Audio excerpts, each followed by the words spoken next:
Destination Freedom.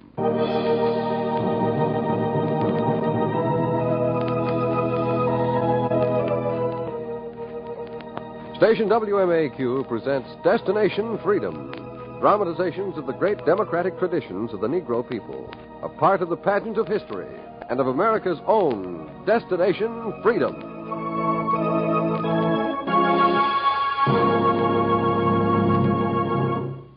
Today we tell the story of the author of the bestseller Knock on Any Door in a chapter entitled Mike Rex.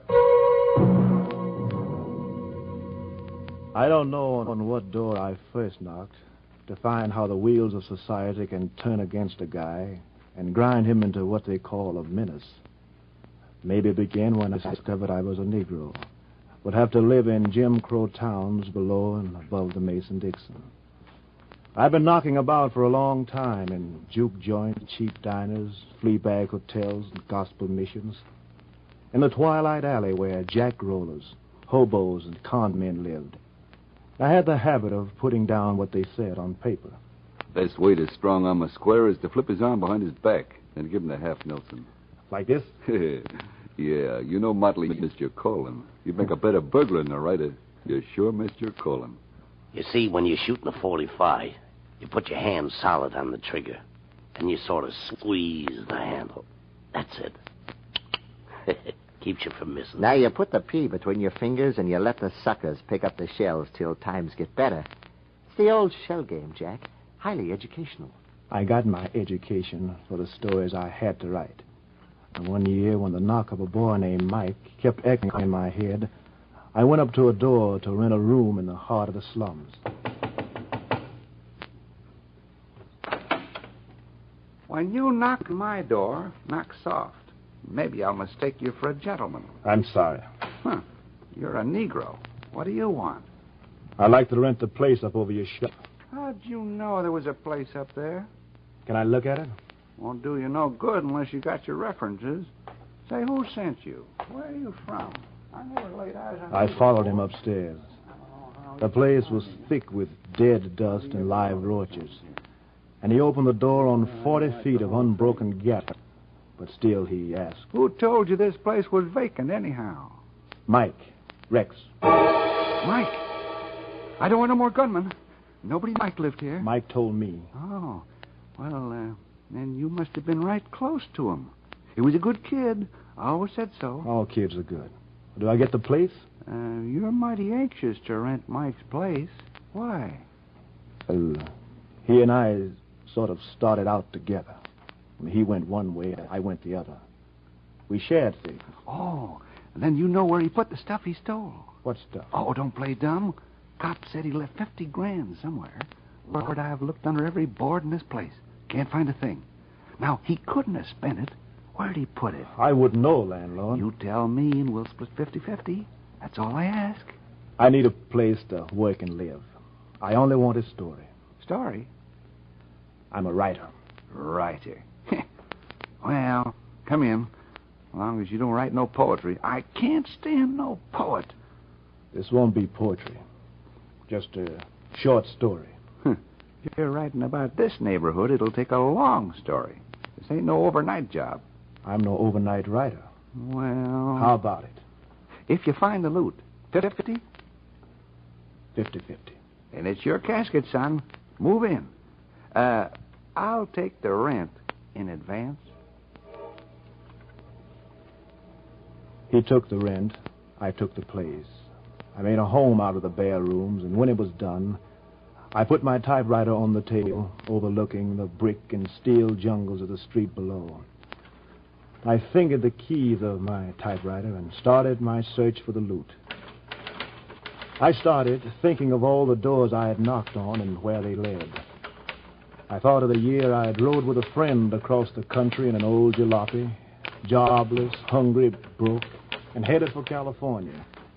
And of the day we rode through a Wyoming town and the gas ran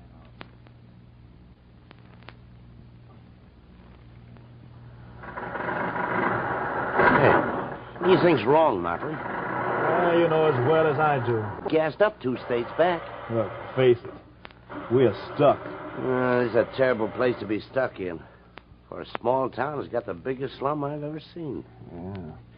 Think we can get a job here? Well, we got to get gas to go on. Unless we can borrow some. Let's look for the job first. On a Sunday? Hey, time for Mass, too. Look at the church. Come on, let's look for gas. This town's got a law against vagrants. In church, it hasn't. Let's get converted.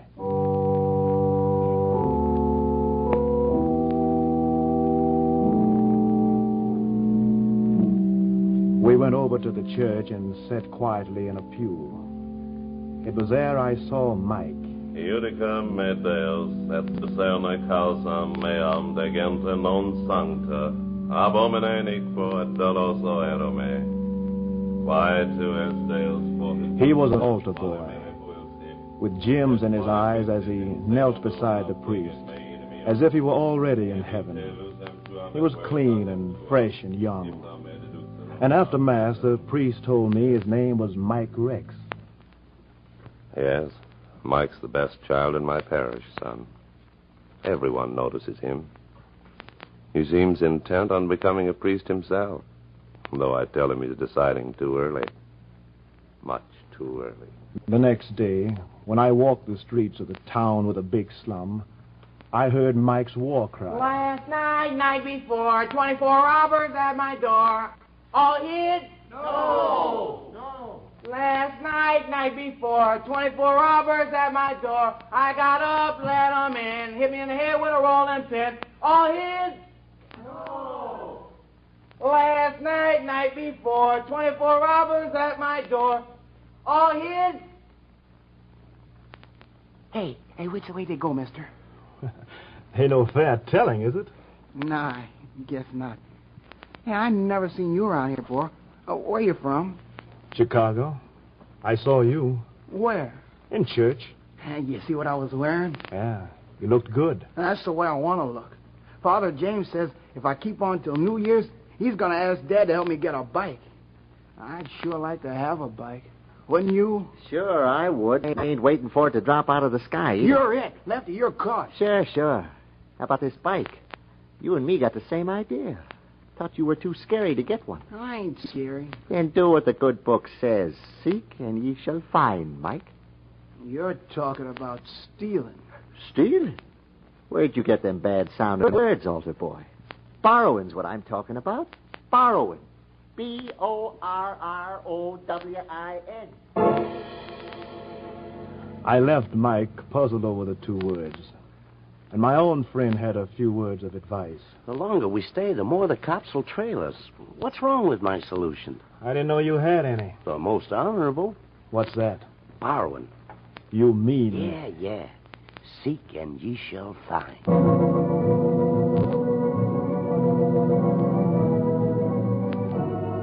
We went about the town looking for a lender. We knocked on the generous door of a garage. Silence invited us in. Ain't a soul in there. Except maybe a car or two. Okay. The door's not locked. Well, come on. Roll it back. Okay. Push. That's it.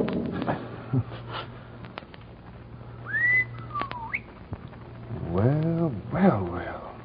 A brand new Cadillac. Somebody's sure looking out for us. Yeah. Look, I'll unscrew the gas kit. Hey, pull that bucket over now, and I'll siphon it out. Hey, here's the hose. Okay. Who owns this car? I wonder what he'll look like when he steps on the start tomorrow.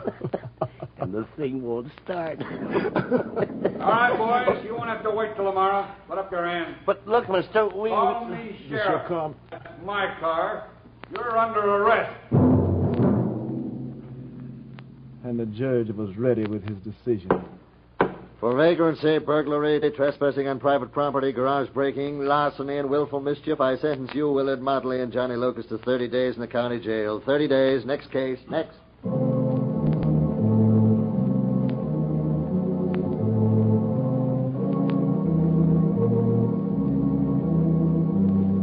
I got to know the insides of the jail. I marched in the chow lines, rebellion rising in my bones. And the urge to strike back at the people who had put me there swept over me. What'd you do to get in here, Motley, eh?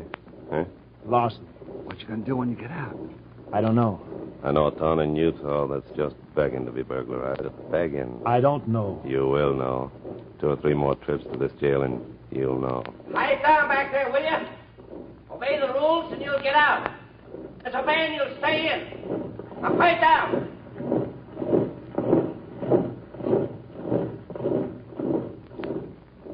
I obeyed. I smothered my rebellion. I walked out again into the air and sunlight and past a reform school fence, and there I saw my altar boy. Mike was raking leaves. I leaned against the fence until he raised his head. Hey, Mike! Mike! Yeah? What are you doing in there? I stole a bike. I didn't intend to keep it. I'm not an altar boy anymore. Where's your mother? Home, I guess. Have you seen her? Not since the day in court when they... Well, how'd you like to see her? I sent for her, but she won't come. You send me. You'll go? Sure. Well, what do you want me to tell her? I ain't gonna cause no more trouble. Tell her to come and see me. I won't buy more bikes. You tell her. I left Mike with a rake and leaves. I went across the town to knock on another door.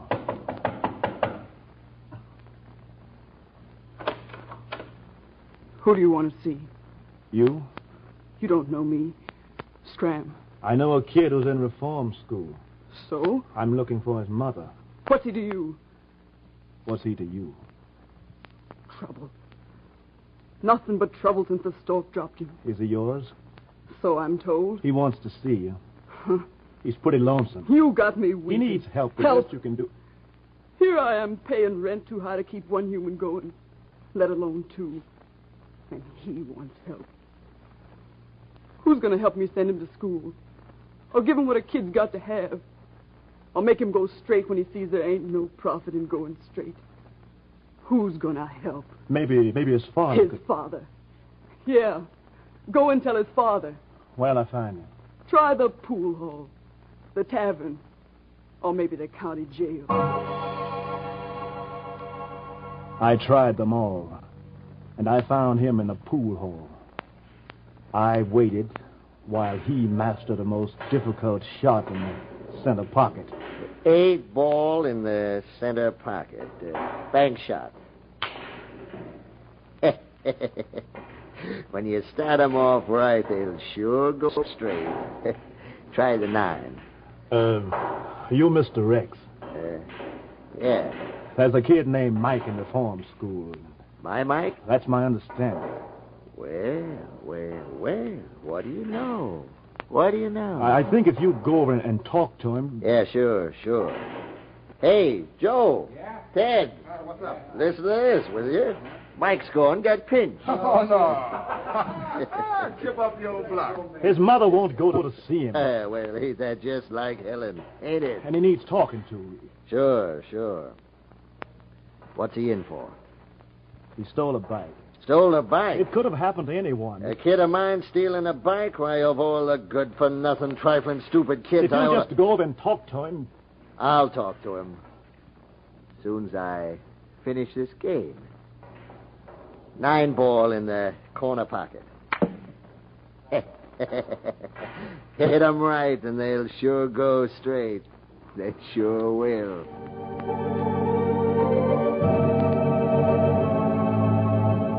And that evening, when I stopped by the reform to say goodbye to Mike, he was still in the yard with raking the leaves. Some of his shyness was gone. Hello, Chicago. Hi, Mike. Mike, I saw your mother. She'd come if she could, but, well, you know, things aren't easy with her either. Yeah, I know. You understand? Sure. Pop explained it. He was here this morning.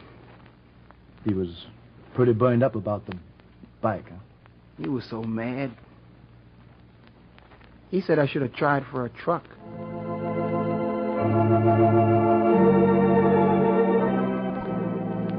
Mike raked up the dry leaves and set 'em afire.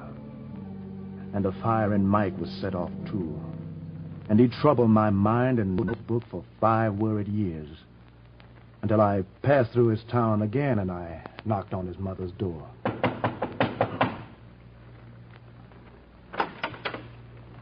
What do you want? I was just passing through the city. Thought I'd say hello to Mike. You got the wrong address again. Is he in the reform school? He's graduated. The county jail. Why? He jackrolled a drunk.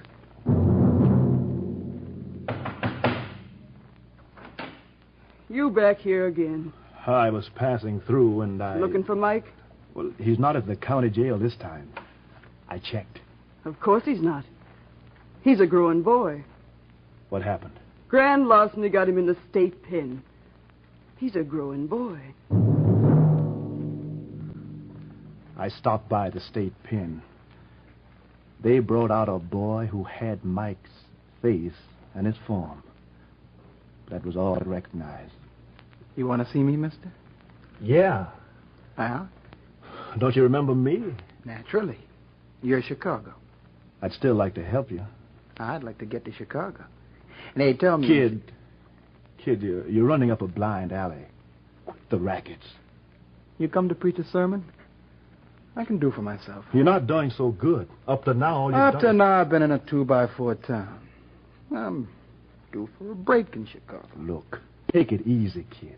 Try to walk straight for once. Try to walk straight, he says. I'm hip.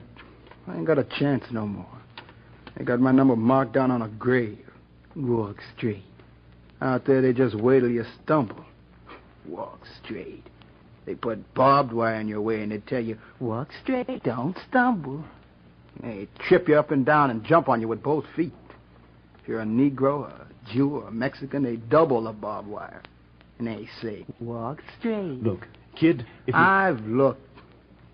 Let me get out, so. What are you going to do? Jack, live fast, die young, leave a good-looking corpse.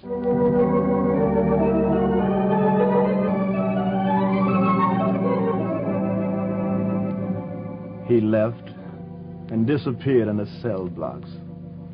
And when he got out, I watched for him in the pool rooms, bars, and alleys of West Madison. But I hoped I'd never see him. And in the juke joints and the Twilight Tavern, I found I wasn't the only one who had Mike on his mind. The trigger men heard about him, wanted to hear more. Welcome home, Motley. Welcome home. Trigger? Yeah, old Trigger. Now, what about this kid I hear you adopted out west? What kid? Oh, cut it out, will you? They say you've been putting his boots on and lacing him up on how to live in the big city. You got me wrong, mister. I got you right.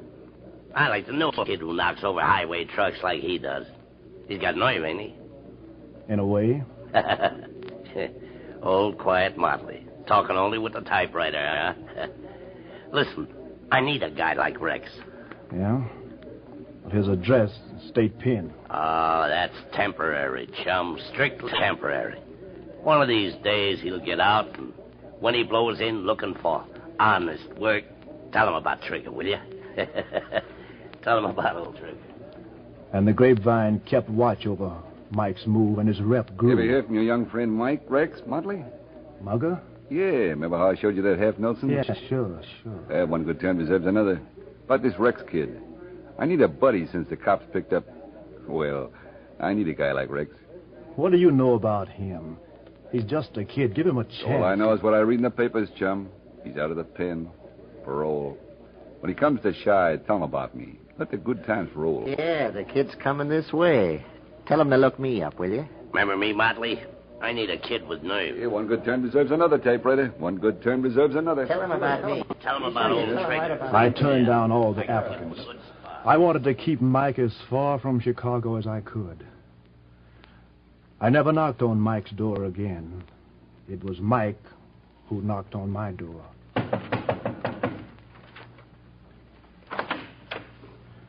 Yeah? I'm looking for a bird named Motley. Well, I'm the bird... Mike! Yeah. Come on in. Come and sit down, kid. It's good to see you. Sure, Jack, sure. But I didn't come to waste your time. I'm looking for a job. What kind? Okay, talk like a square. But they say you know every mob in the neighborhood. I know a lot of people. Tell them I'm a good worker. I carry my own tools, see? 45. Can handle a Tommy, too. Look, Mike. All I'm asking is for a tip-off. All right, put down that rod and I'll give it to you. You get out of town with that stuff, your finger itch, kid. You'll shoot somebody someday and the whole state will be down on you.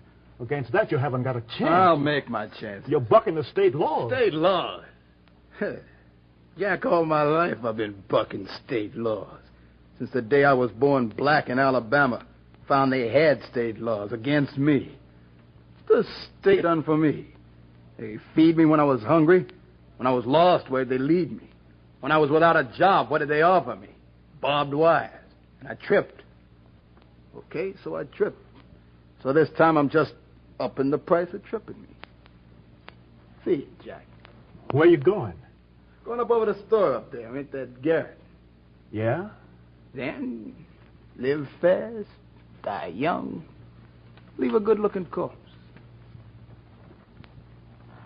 That was the last time Mike knocked on my door. But he went out knocking on other doors with his 45, on taverns and gas stations, factories and currency exchanges. And one night, he tripped on the barbed wire, and he upped his price. The newspapers told about it. Extra, read all about it. Gunman kills policeman. Gunman kills policeman. Extra, read all about it.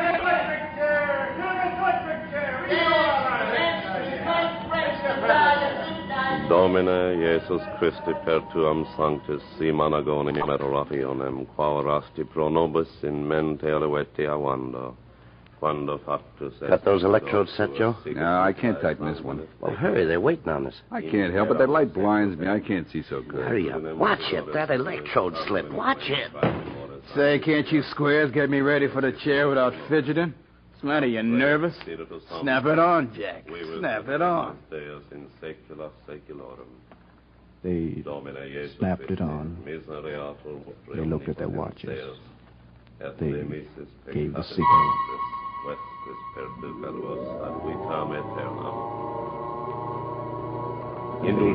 Counted off the seconds. And in the cell, in the cranium of Mike Rex, he too was counting, just as he had done when he was an altar boy. Last night, night before, 24 robbers at my door, all hid. No.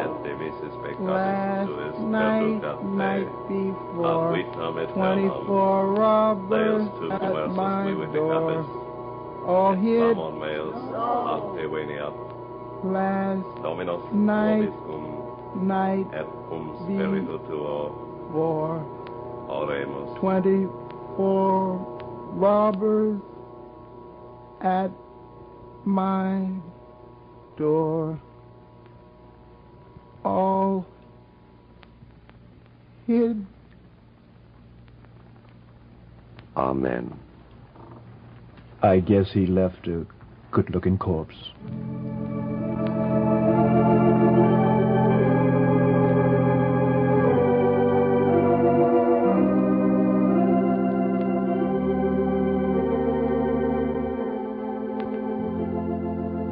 And all that once, Mike, I put down on paper. I finished 8 years after I'd started, and the landlord wondered. You ain't found none of the loot Mike might have left up there, huh? I found it. What? All behind the doors. I knocked on the doors and found the human fowls that grew in the slums. I'm still knocking.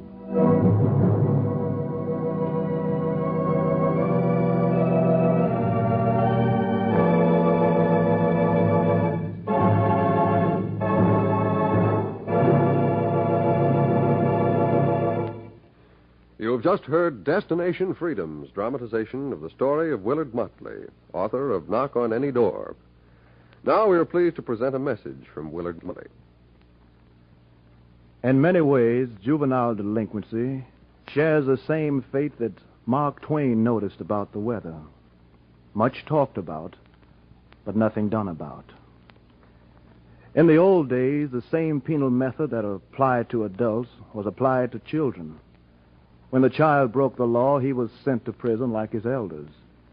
And there he became more familiar with the trade of crime and graduated to a more proficient craftsman. Nowadays, when you look at the records of delinquents who improve upon their first misdeed, the fact that we have not yet even touched the deeper causes of delinquency, either adult or juvenile, becomes apparent to the most naive. The numerous contributing causes for the creation of boys like Mike Rex has been listed by social workers and statisticians.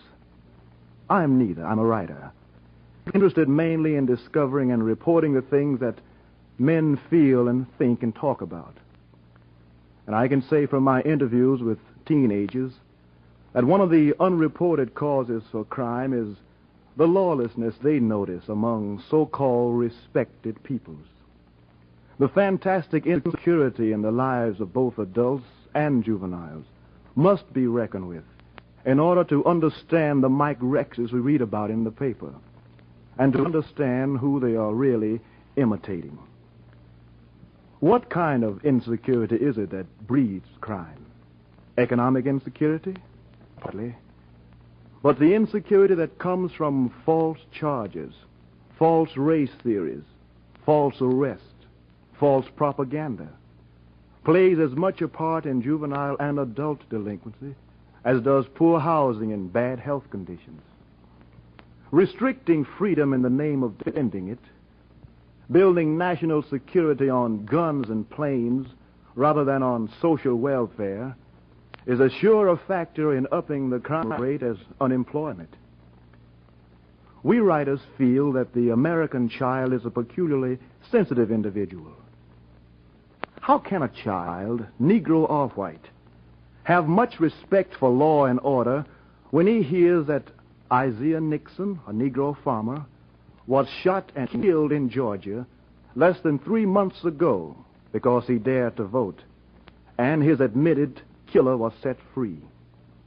How can they mean respect for law and order when 1 out of every 10 Americans, the 15 million Negroes of the United States, are denied the basic constitutional guarantees of equality of opportunity in face of grave concern for freedoms overseas? The fight to end community crimes can be accomplished only when the fight to end more basic crimes against democratic rights are carried out.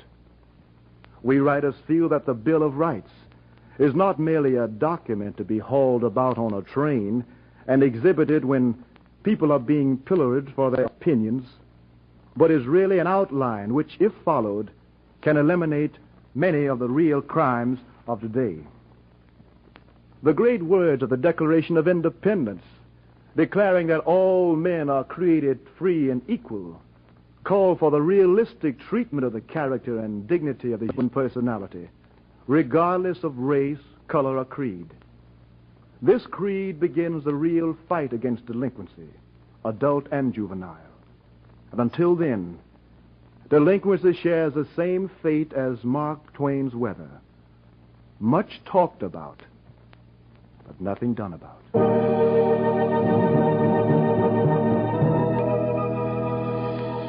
Destination Freedom is written by Richard Durham and produced under the direction of Bob Wambold. The role of Willard Motley was played by Fred Pinkert, and that of Mike Rex by Oscar Brown.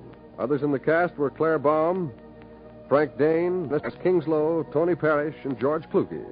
The special music was composed by Emil Soderstrom and played by Elwin Owen and Maurice LaChaume. This is Hugh Downs inviting you to be with us again next week when Destination Freedom will bring you the story of Oscar DePriest.